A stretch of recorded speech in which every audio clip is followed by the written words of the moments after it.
বিশ্বের শক্তিশালী পাসপোর্টের বৈশ্বিক সূচকে 3 ধাপ এগিয়েছে বাংলাদেশ। যুক্তরাজ্য ভিত্তিক প্রতিষ্ঠান হেনলি অ্যান্ড পার্টনার্স প্রকাশিত 2026 সালের মাঝামাঝি সময়ের হেনলি পাসপোর্ট ইন্ডেক্স অনুযায়ী বাংলাদেশের অবস্থান এখন 97তম। একই অবস্থানে রয়েছে উত্তর কোরিয়া। গত বছর বাংলাদেশ ছিল 100তম স্থানে।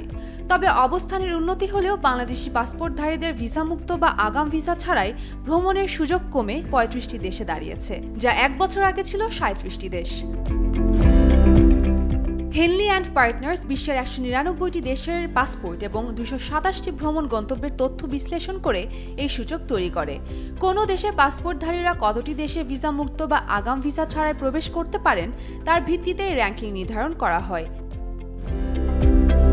এবারের সূচকে যথারীতি শীর্ষে রয়েছে সিঙ্গাপুর।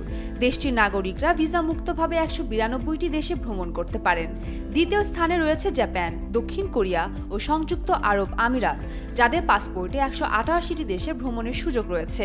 তৃতীয় স্থানে রয়েছে সুইডেন, আর তালিকার সর্বশেষ স্থানে রয়েছে আফগানিস্তান, যার নাগরিকরা মাত্র 22টি দেশে ভিসামুক্ত প্রবেশ করতে পারেন। বাংলাদেশের অবস্থানের উন্নতি ইতিবাচক হলেও ভিসামুক্ত গন্তব্যের সংখ্যা কমে যাওয়ায় আন্তর্জাতিক ভ্রমণ সুবিধা বাড়ানোর ক্ষেত্রে আরও কূটনৈতিক উদ্যোগের প্রয়োজন রয়েছে বলে মনে করছেন সংশ্লিষ্টরা। উম্মের রুম্মান ক্রান্তি, ডেইলি সান।